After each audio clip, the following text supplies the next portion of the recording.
All right, so we're going to look at section 11.8 today. It's called the general binomial expansion.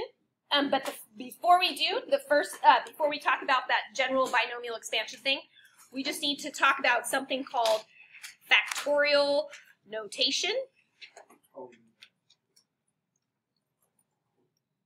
How many of you have done factorial before, or have heard of it before? Oh. Okay, I mean, Is that little I like after? it's an exclamation point, so it's like this, 4 factorial. Isn't that like 1 times 2 times 4? Yes. So it's where you take the number that's being factorial and you multiply it by all the numbers that are less than it. So it would be 4 times 3 times 2 times 1. You can punch it in your calculator. You should get 24. If it's a small number, it shouldn't be that big of a deal. So like 6 factorial would be 6 times 5 times 4 times 3 times 2 times 1. Punch it in your calculator. You should get 720.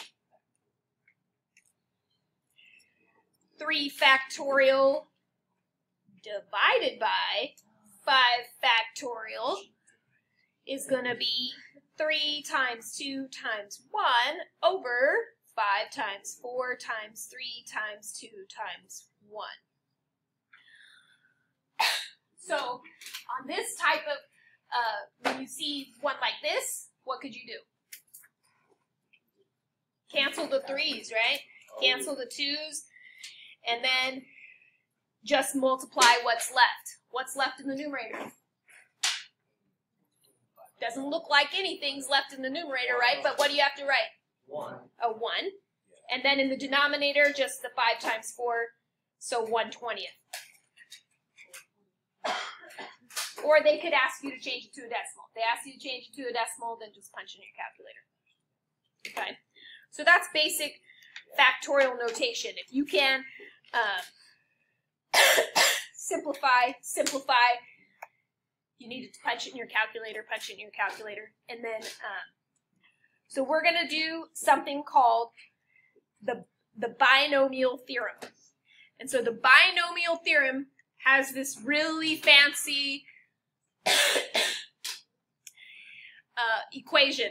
And this is the one that I was telling you that I'm going to give you on the quiz. So it's going to be n factorial over n minus k factorial times k factorial. And then you're going to have a to the n minus k times b to the k.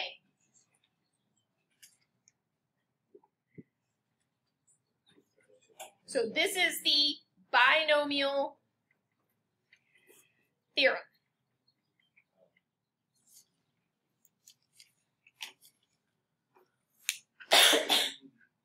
So if you take that Pascal's triangle and you're asked to expand out and you want to get a power that's greater than like 5, 6, or 7, which is kind of manageable but starts to get a little bit messy, okay? But what if you're asked to find like the 20th term, okay? You guys see how that could get really kind of ridiculous, okay? So this binomial theorem is going to help you to get a smaller portion of just one big, long, messy thing, okay? So let's look at an example. So example number 1, we're going to be asked to find just the 6th term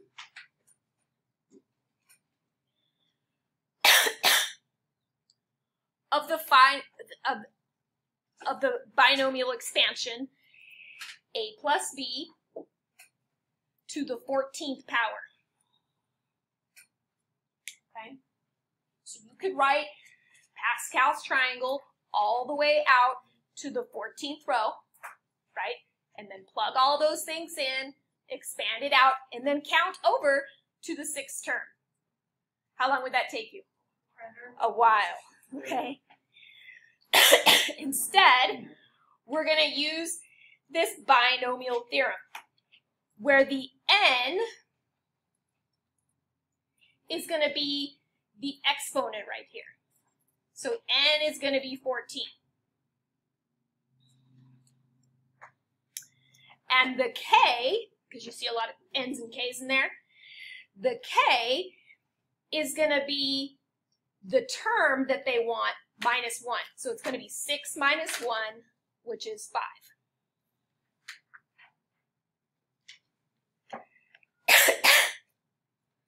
And then the a and the b are just going to be, whatever's here is going to be the a, whatever is the second term is going to be the b. So if it's just a plus b, it's pretty easy. So we're going to start with an easy one that's just a plus b, and then I'm going to show you one where they might have something else, like x minus 7, or j plus 12, okay? It can change, all right? And then we'll do a little substitution, but let's start with an easy one. So we're going to use 14 for n, and for k, we're going to use 5. All we're going to do is take those numbers and plug them into this formula. So if n is 14, we're going to say 14 factorial over n minus k. So we're going to do 14 minus 5 factorial times k factorial, so 5 factorial, times the a to the n minus k, so 14 minus 5, and we'll simplify in just a minute. That's a minus, not a times. Times b to the k, so b to the 5th. All right, so first let's simplify that, because we can do a couple subtractions here. So we've got 14 factorial over 14 minus 9, which is 9 factorial, times 5 factorial, and then 14 minus 5 is 9, so a to the 9th, over times b to the 5th.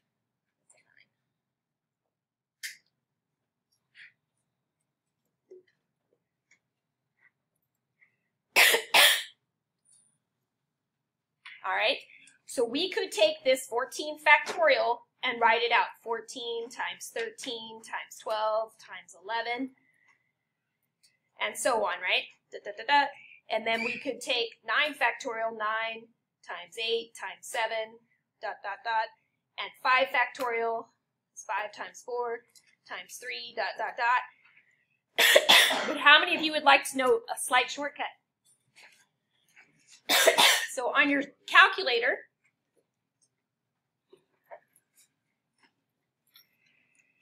there's a factorial button, okay?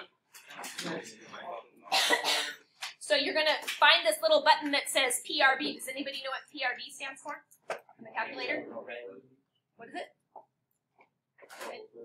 What is it?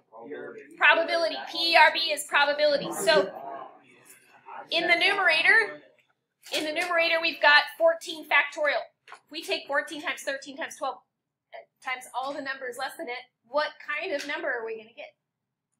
A really big one. So we're going to go 14, hit the PRB, and then you have to arrow over to the exclamation point, which is your factorial. Hit the equal sign so that it selects it, and then it's going to show on your screen 14 factorial, but don't hit the equal sign. I mean, you could.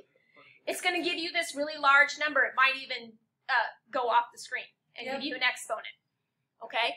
Instead, we're going to do 14 factorial, and then we're going to divide it by 9 factorial times 5 factorial. Make sure you put the 9 factorial and the 5 factorial in parentheses. Otherwise, it won't do it correctly.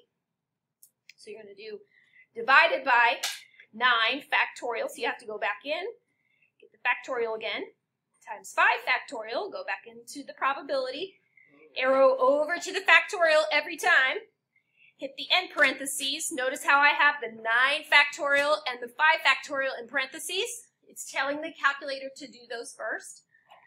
Okay, if you don't put the parentheses in there, you're not going to get the same answer I'm about to get, and then you hit the equal sign. 2002. Okay, so this simplifies to 2002, and then we've still got the a to the 9th, b to the 5th. Okay, so make sure you can do it on your calculator. You know, every calculator brand is slightly different. You might have to hit one button first or another button first. If you can't figure it out on your calculator, let me know, and then when I'm walking around, I'll help figure it out, because your calculator might be different than mine. All right? Any questions on example number 1 there? All right, let's go to example number 2. I probably need more paper, just in case.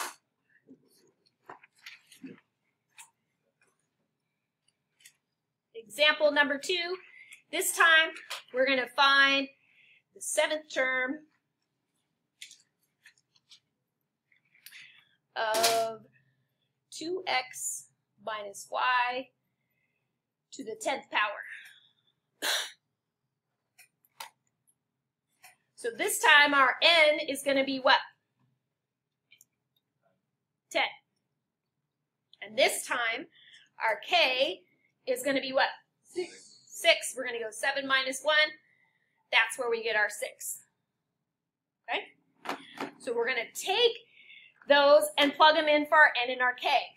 But the other thing is, we also, instead of having an a and a b here, we have a 2x and a minus y. So our a is going to be 2x, and our b is going to be minus y. Okay? So that's going to be our substitution at the end.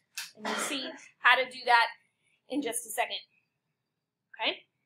So we're going to have 10 factorial over the n minus k, which in this case would be 10 minus 6. So we're going to have 4 factorial times the k factorial, so 6 factorial, a to the, it should be the same number as this right here, right? A to the 4th, b to the k, which is 6. Okay? So on your calculator, you would want to simplify that first. So you want to do 10 factorial, divide it by the 4 factorial times the 6 factorial. Make sure you get the same answer I get.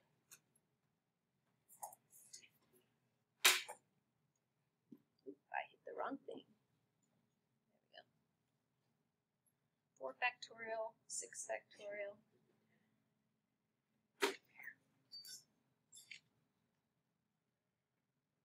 I got 210.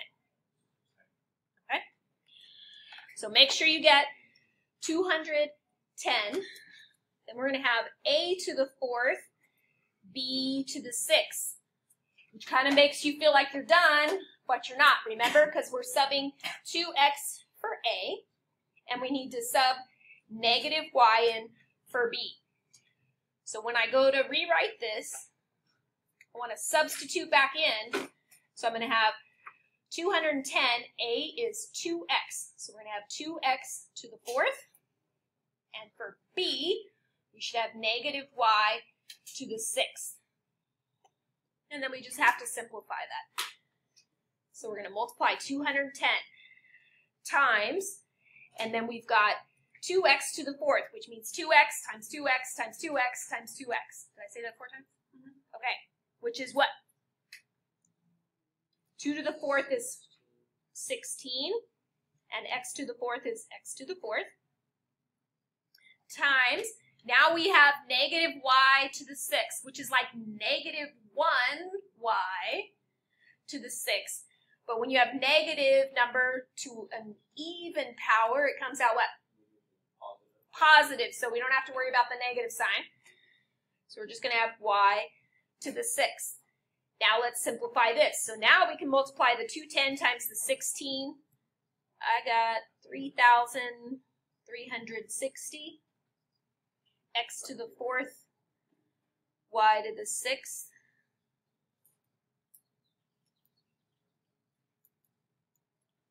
All right.